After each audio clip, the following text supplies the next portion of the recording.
Hello everyone. So today I am going to start discussing accounts receivable, which is there in section A of your part 1 of USCMA exam. Now, as this is a lengthy topic, it will be covered in a series of lectures, cannot be completed in one lecture.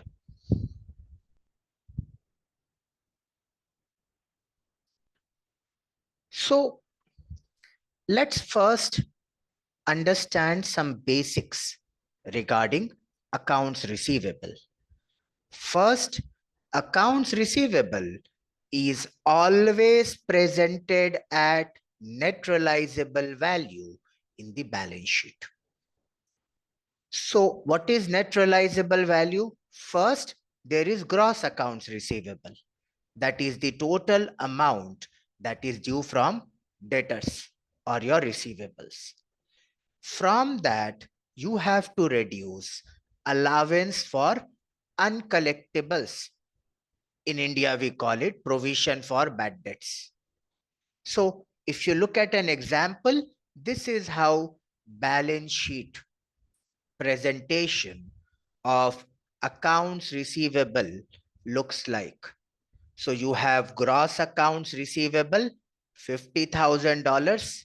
From that, you reduce your allowance for uncollectibles, $5,000. And then this is the figure that goes to your outer column in the balance sheet. That is AR at NRV. This is fundamentally done as per the concept of conservatism. What does conservatism says?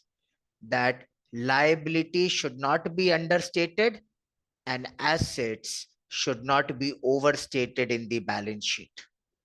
So to make sure, because see, generally those who are running businesses or those who have worked in different corporates will know that bad debts will always happen. Maybe a small percentage, maybe a large percentage, depends on your business model and the type of customers you are serving. But bad debts are bound to happen. So as per this concept of conservatism, it states assets should not be overstated in the balance sheet. So from the gross debtors, the amount that we have to receive, we always reduce our provision for bad debts. Now, in your school, maybe in your early college life also, you would have understood that bad debt, how to record bad debt. Generally, people say bad debt expense debit, accounts receivable credit. Debit the expense, credit the asset. Now, this was fine for your school, maybe your 11 and 12, PUC as it's called here, or in your early college life also, professors would have taught you like this to make it simple for you.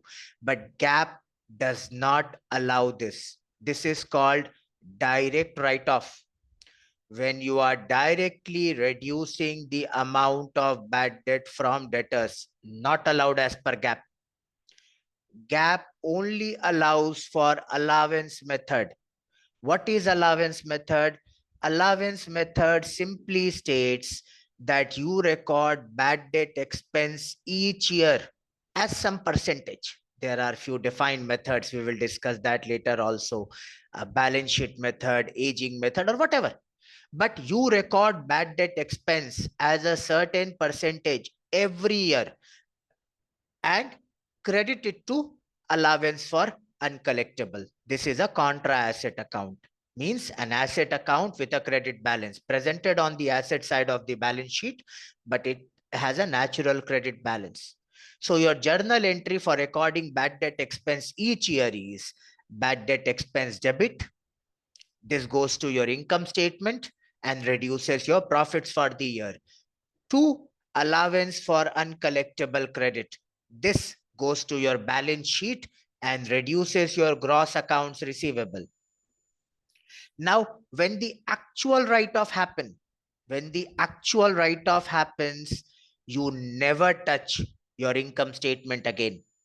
So the entry for actual write-off is allowance for uncollectibles account debit, accounts receivable credit.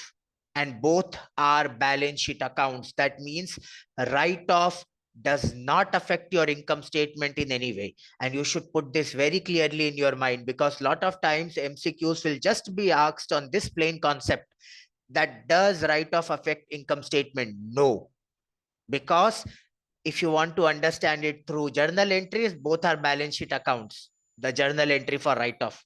And if you want to understand it conceptually, you are recording bad debt expense each year, regardless of actual bad debts or when they will happen, or when the write-off will actually happen.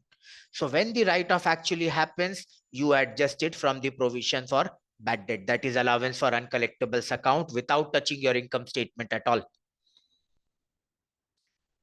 Now, let's look at an example to summarize what is the effect of write-off on your income statement and on your balance sheet.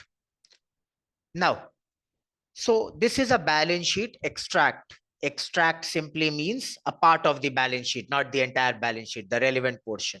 So balance sheet extract before write-off, gross accounts receivable was $100,000. So before write-off, your gross accounts receivable was $100,000.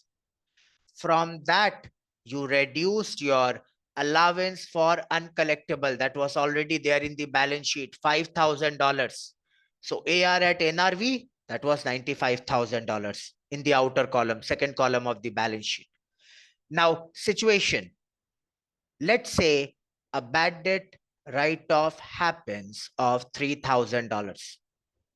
So there is a write-off of $3,000. Journal entry for the same, allowance debit, accounts receivable credit, 3,000 debit, 3,000 credit. What happens after write-off? Your gross AR will reduce. From 100K, it will become 97K. Of course, gross AR to has to reduce, na? Because you are writing it off. Your allowance will also reduce. Remember, allowance is a contra asset account. So its natural balance is credit. So when you are debiting it, it will come down. So allowance also reduces from 5 to 2. What happens to AR at NRV? 95 stays same.